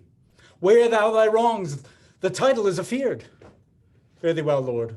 I would not be the villain that thou think'st, for the whole space that's in the tyrant's grasp, and the rich East to boot. Be not offended. I speak not as an absolute fear of you. I think our country sinks beneath the yoke. It weeps, it bleeds, and each new day a gash is added to her wounds. I think withal there would be hands uplifted in my right, and here from gracious England have I offer of goodly thousands. But for all this, when I shall tread upon the tyrant's head, or wear it on my sword, yet my poor country shall have more vices than it had before, more suffer, in more sundry ways than ever, by him that shall succeed. What should he be? It is myself, I mean, in whom I know all the particulars of vice so grafted that when they shall be opened, black Macbeth will seem as pure as snow, and the poor state esteem him as a lamb being confined with my confineless harms. Not in the legions of horrid hell can come a devil more damned in evils to top Macbeth. I grant him bloody, luxurious, avaricious, false, deceitful, sudden, malicious, smacking of every sin that has a name. But there's no bottom, none, in my voluptuousness. Your wives, your daughters, your matrons, and your maids could not fill up the cistern of my lust, and my desire. All continent impediments would o'erbear that did oppose my will. Better Macbeth than such a one to reign. Boundless intemperance in nature is a tyranny. It hath been the untimely emptying of the happy throne and fall of many kings. But fear not yet to take upon you what is yours. You may convey your pleasures in a spacious plenty, and yet seem cold. The time you may so hoodwink. We have willing dames enough. There cannot be that vulture in you to devour so many as will to greatness dedicate themselves, finding it so inclined. With this, there grows in my most ill-composed affection such a staunchless avarice that, were I king, I should cut off the nobles for their lands, desire his jewels and this other's house, and my more having would be as a sauce to make me hunger more, that I should forge quarrels unjust amongst the good and loyal, destroying them for wealth. This avarice sticks deeper, grows with more pernicious root than summer seeming lust, and it hath been the sword of our slain kings. Yet do not fear. Scotland hath foisons to fill up your will of your mere own. All these are portable, with other graces weighed. But I have none. The king becoming graces as justice, verity, temperance, stableness, bounty, perseverance, mercy, lowliness, devotion, patience, courage, fortitude. I have no relish of them, but abound in the division of each several crime, acting it many ways. Nay, had I power, I should pour the sweet milk of concord into hell, uproar the universal peace, confound all unity on earth. Oh, Scotland, Scotland! If such a one be fit to govern, speak. I am as I have spoken. Fit to govern? No, not to live. O nation miserable, with an untitled tyrant, bloody sceptred, when shalt thou see thy wholesome days again? Since that the truest issue of thy throne by his own interdiction stands accursed, and dost blaspheme his breed. Thy royal father was a most sainted king. The queen that bore thee oftener upon her knees than on her feet died every day she lived. Fare thee well. These evils thou repeatest upon thyself hath banished me from Scotland. Oh, my breast, my hope ends here. Macduff, this noble passion, child of integrity, hath from my soul wiped the black scruples, reconciled my thoughts to thy good truth and honor. Devilish Macbeth, by many of these trains hath sought to win me into his power, and modest wisdom plucks me from overcredulous haste. But God above deal between thee and me, for even now I put myself to thy direction, and unspeak mine own detraction. Here abjure the taints and blames I laid upon myself for strangers to my nature. I am yet unknown to woman, never was forsworn, scarcely have coveted what was mine own, at no time broke my faith, would not betray the devil to his fellow, and delight no less in truth than life. My first false speaking was this upon myself. What I am truly is thine and my poor country's to command. Whither, indeed, before thy here approach, old Seaward with 10,000 warlike men already at a point was setting forth. Now we'll together, and the chance of goodness be like our warranted quarrel. Why are you silent? Such welcome and unwelcome things at once, 'tis hard to reconcile. Well, more anon. Comes the king forth, I pray you? Aye, sir, there are a crew of wretched souls that stay his cure.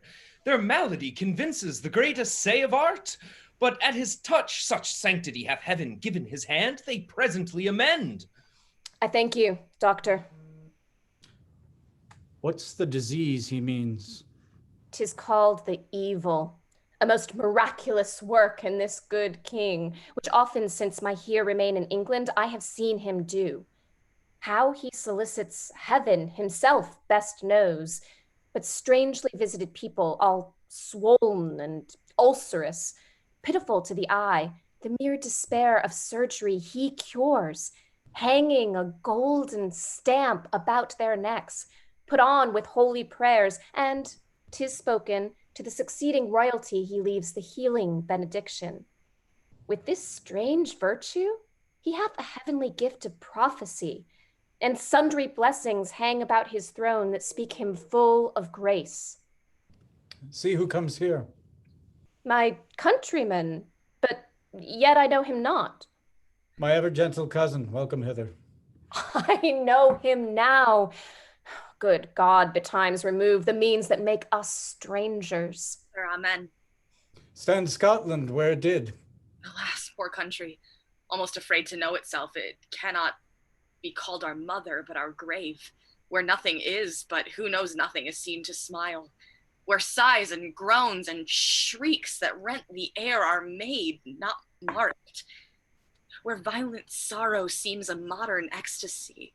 The dead man's knell is there scarce asked for, and good men's lives expire before the flowers in their caps, dying ere they sicken. Oh, relation too nice and yet too true. What's the newest grief? That of an hour's age doth hiss the speaker. Each minute teems a new one. How does my wife? Well? And all my children? Well, too. The tyrant has not battered at their peace? No. They were well at peace when I did leave them. Be not a niggard of your speech. How goes it? When I came hither to transport the tidings which I have heavily bore, there ran a rumor of many worthy fellows that were out, which was to my belief witnessed the rather, for that I saw the tyrant's power afoot. Now is the time of help. Your eye in Scotland would create soldiers, make our women fight to doff their dire distresses. Be it their comfort, we are coming thither. Gracious England hath lent us good seaward and 10,000 men. An older and a better soldier none than Christendom gives out. Would I could answer this comfort with the like. But I have words that would be howled out in the desert air where hearing could not latch them. What concern they? The general cause? Or is it a fee grief due to some single breast? No mind that's honest, but in it bears some woe. But the main part pertains to you alone. If it be mine, keep it not from me. Quickly, let me have it. Let not your ears despise my tongue forever, which shall possess them with the heaviest sound that ever yet they heard. I guess at it. Your castle is surprised. Your wife and babes savagely slaughtered. To relate the manner whereon the quarry of these murdered deer, to add the death of you. Merciful heaven. What? Man, ne'er pull your hat upon your brows. Give sorrow words. The grief that does not speak whispers the o'erfraught heart and bids it break. My children, too? Wife, children, servants, all that could be found. And I must be from thence. My wife killed too. I have said. Be comforted. Let's make us medicines of our great revenge to cure this deadly grief. He has no children! All my pretty ones? Did you say all? Oh, hellkite! All. What, all my pretty chickens and their dam at one fell swoop? Dispute it like a man. I shall do so, but I must also feel it as a man. I cannot but remember such things that were most precious to me. Did heaven look on and would not take their part? Sinful Macduff, they were all struck for thee, naught that I am. Not for their own demerits, but for mine, fell slaughter on their souls.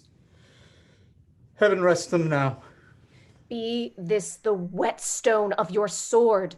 Let grief convert to anger, blunt not the heart, enrage it. I could play the woman with mine eyes and braggart with my tongue. But gentle heavens, cut short all intermission.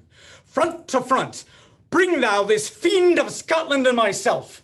Within my sword's length, set him. If he scape, heaven forgive him too. This tune goes manly. Come, go we to the king. Our power is ready. Our lack is nothing but our leave. Macbeth is ripe for shaking, and the powers above put on their instruments. Receive what cheer you may. The night is long that never finds the day.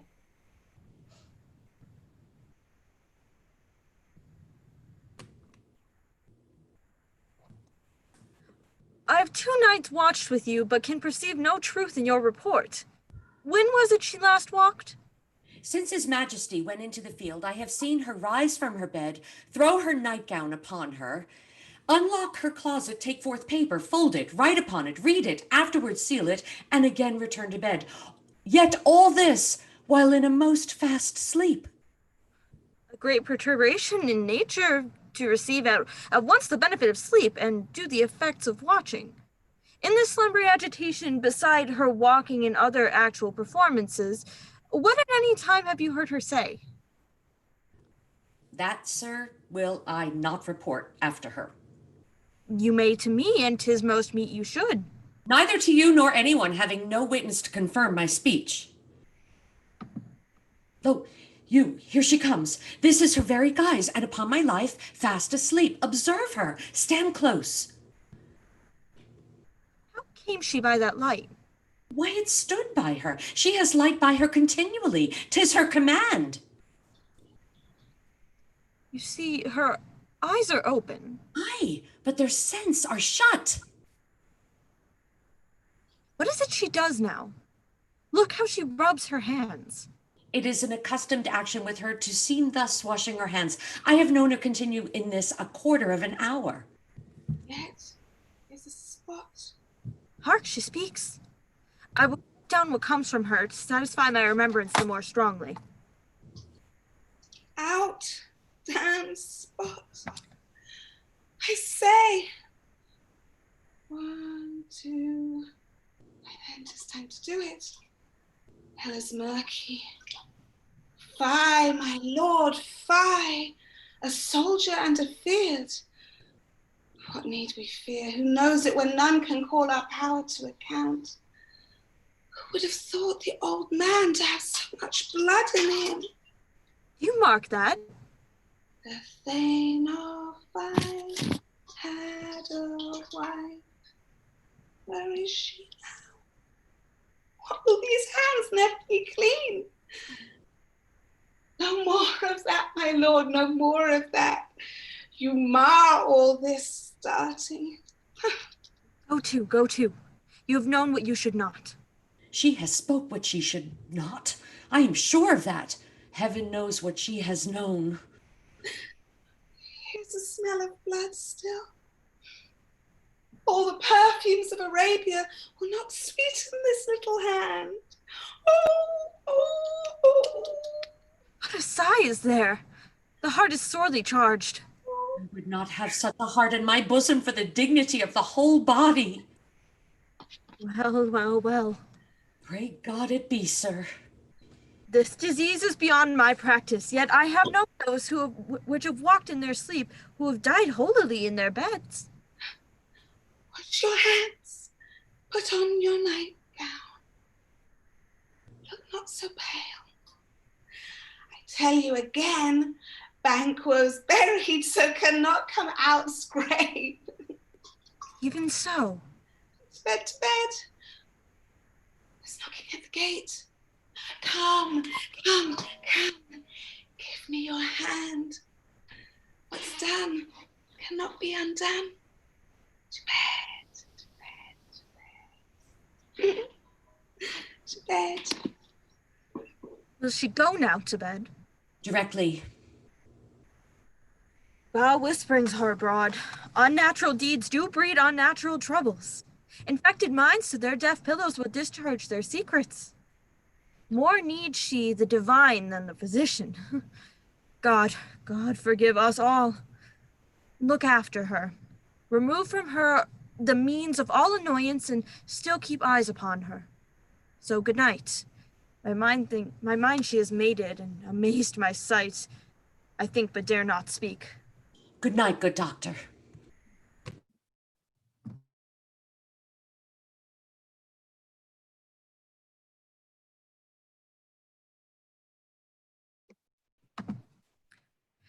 The English plower is near, led on by Malcolm, his uncle Sayward, and the good Macduff.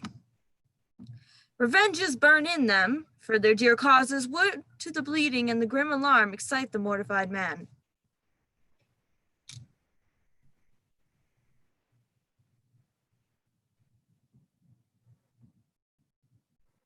Near Burnham Wood shall we well meet them. That way are they coming.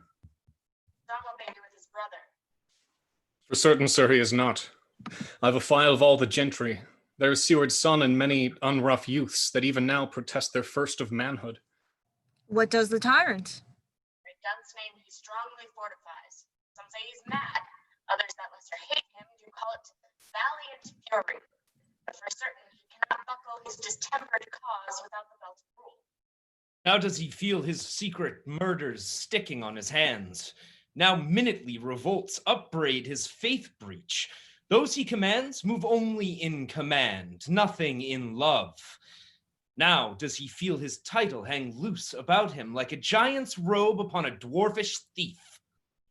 Who then shall blame his pestered senses to recoil and start when all that is within him does condemn itself for being there? March we on to give obedience where 'tis truly owed. Make we the medicine of the sickly wheel, and with him pour we in our country's purge each drop of us. Or so much as it needs to dew the sovereign flower and drown the weeds. Make we our march towards Burnham.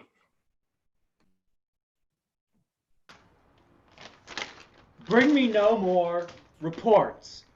Let them fly all to Burnham Wood, removed to Dunsinane. I cannot taint with fear. What's the boy Malcolm? Was he not born of a woman? The spirits I know, all mortal consequences, pronounce me thus. Fear not, Macbeth, no man that's born of woman shall e'er have power of thee. And fly, false thanes, and mingle with the English epicures. The mind I sway by and the heart I bear shall never sag with doubt nor shake with fear. Oh, the devil damn thee black, thou cream-faced loon. Where got'st thou that goose look?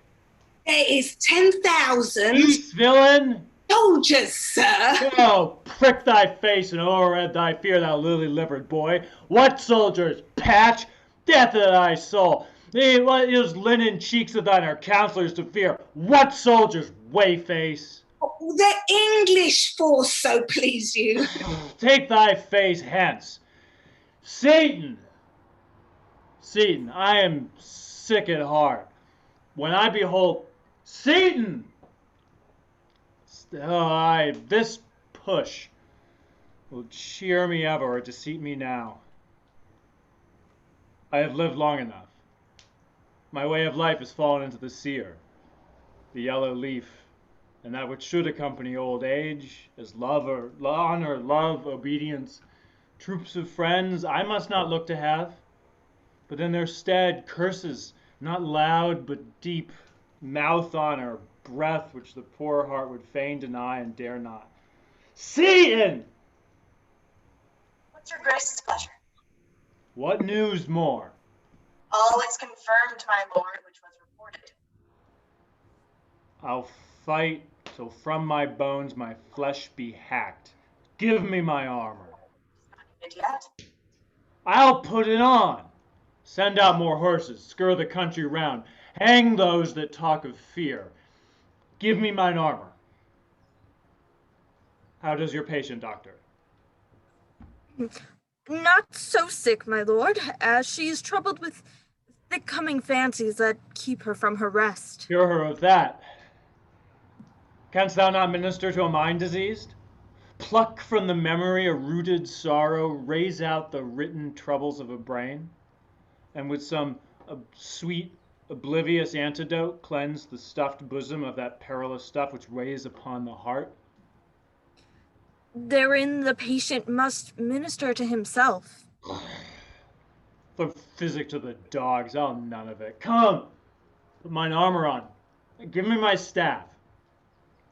Satan, send out. Doctor, the thanes fly from me. Come, sir, dispatch. If thou couldst, doctor, cast the water of my land, find her disease, and purge it to a sound of pristine health. I will applaud thee to the very echo that shall applaud again. Pull it off, I say. What rhubarb, senna, or what purgative drug would scour these English hence? Hearest thou of them? Aye, my good lord. Ah. For royal preparation makes us hear something. Oh, bring it after me. I will not be afraid of death and bane till Burnham Wood come to Dunsinane. Were I from Dunsinane away and clear, profit again should hardly draw me here.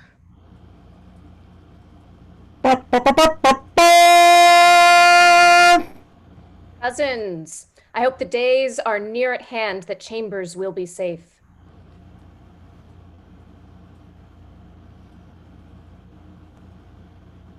We doubt it nothing. What wood is this before us? Wood of Burnham. Let every soldier hew him down a bough and bear it before him.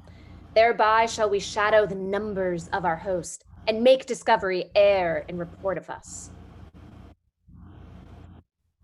It shall be done. We learn no other but the confident tyrant keeps still in Dulcinane and will endure our setting down before it. 'Tis his main hope, for where there is advantage to be given, both more and less have given him the revolt, and none serve with him but constrained things whose hearts are absent too. Let our just censures attend the true event, and put we on industrious soldiership. The time approaches that we will due decision make us know what we shall say we have and what we owe. Thought speculative, their unsure hopes relate, but certain issue strokes must arbitrate, toward which advance the war. Hang our banners on the outward wall. The cry is still, they come! Our castle strength will laugh at siege to scorn. Here let them lie till famine and ague eat them up. Were they not forced with those that should be ours, we might have met them dareful, beard to beard, and beat them backward home. What is that noise? It is the cry of women, my good lord. I've almost forgot the taste of fierce. The time has been, my senses would have cooled to hear a night shriek, and my felt of hair would a dismal treatise rouse and stir as life were in it. I've supped full of horrors. Direness familiar to my slanderous thoughts cannot once start me. Wherefore was the cry? The queen, my lord, is dead.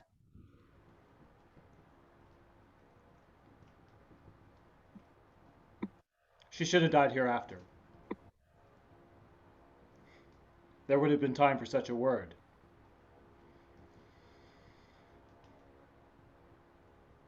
Tomorrow, and tomorrow, and tomorrow creeps in this petty pace from day to day to the last syllable of recorded time.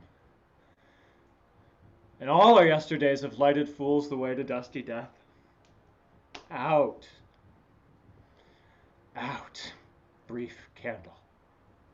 Life's but a walking shadow, a poor player that struts and frets his hour upon the stage and then is heard no more. It is a tale told by an idiot, full of sound and fury, signifying nothing.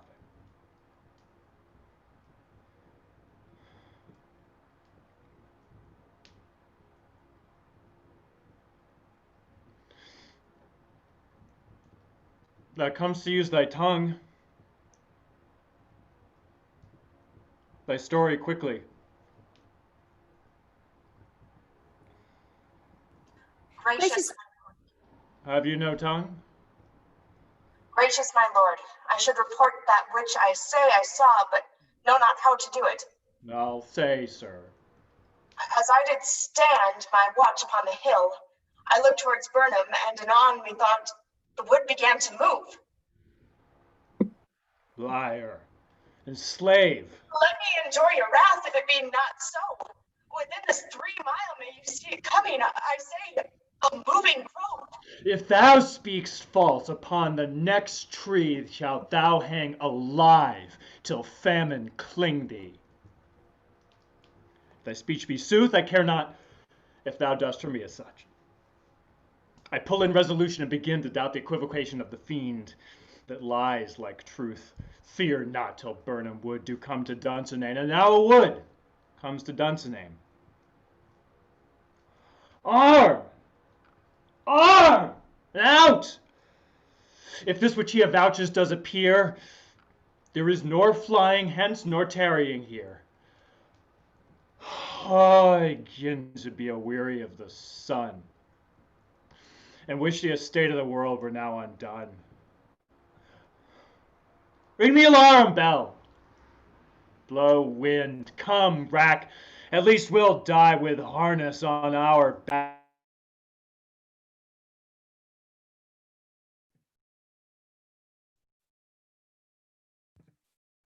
Now, near enough, your leafy screens throw down and show like those you are. You, worthy uncle, shall with my cousin, your right noble son, lead our first battle. Worthy Macduff, and we shall take upon what else remains to do, according to our order. Fare you well. Do we but find the tyrant's power tonight, let us be beaten, if we cannot fight. Make all our trumpets speak. Give them all breath. Those clamorous harbingers of blood and death. Tie me to a stake, I cannot fly, but bear-like I must fight the course. What's he that was not born of a woman? Such a one am I to fear, or none. Huh. What is thy name? Thou'lt be afraid to hear it. No, though thou call'st thyself a hotter name than any is in hell. My name's Macbeth. The devil himself could not pronounce a title more hateful to mine ear. No, nor more fearful. Thou liest, abhorred tyrant. With my sword, I'll prove the lie thou speakst. Oh!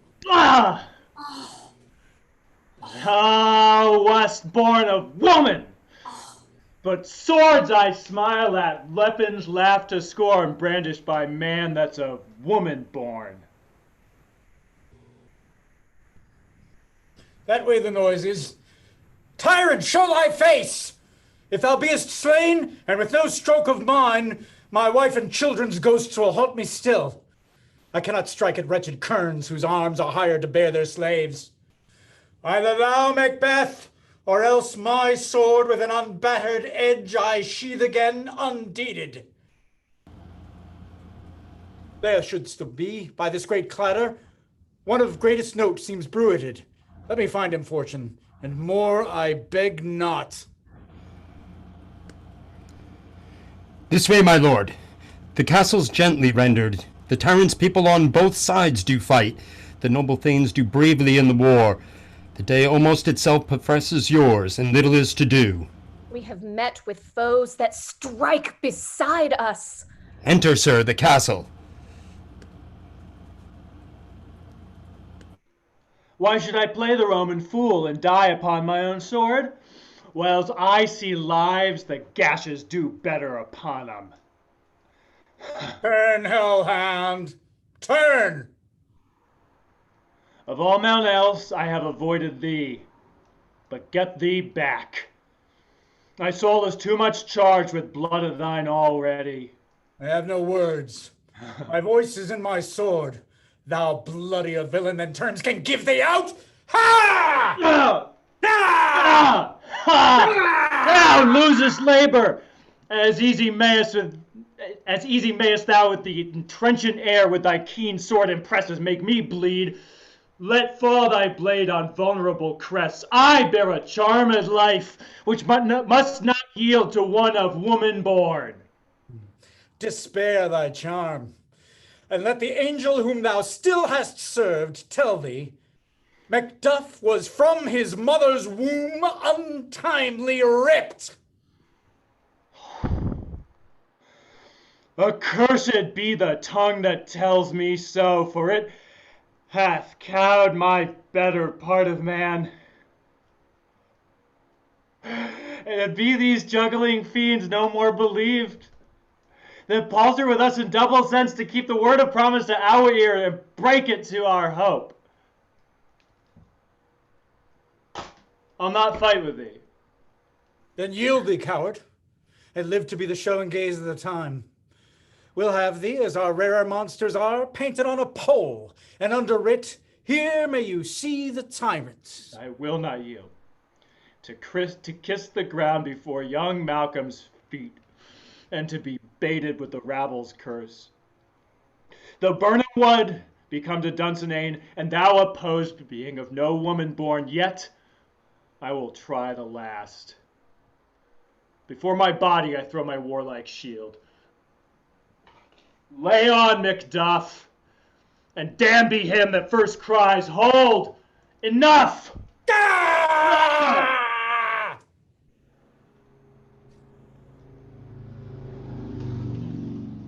I would the friends we miss were safe arrived. Some must go off. And yet by these I see so great a day as this is cheaply bought.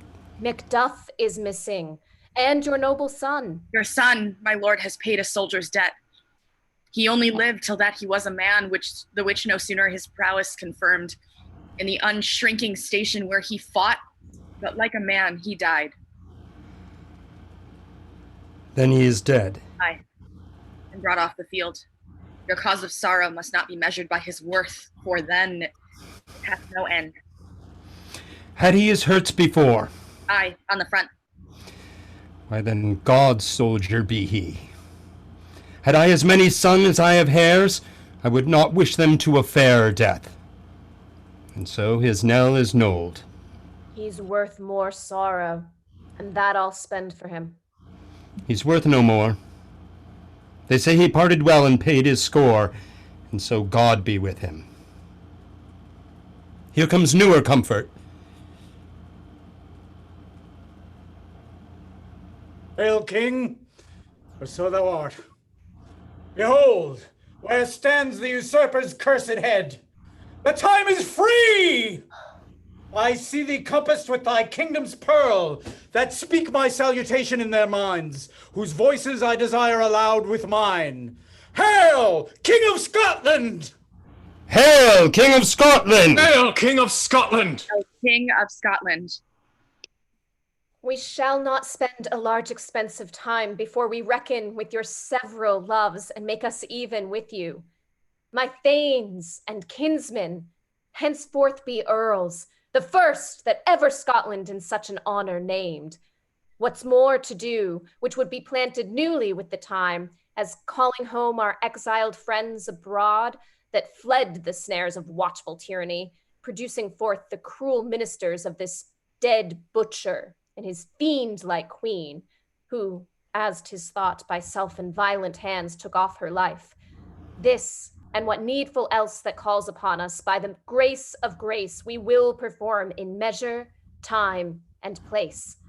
So thanks to all at once, and to each one, whom we invite to see us crowned at Scone.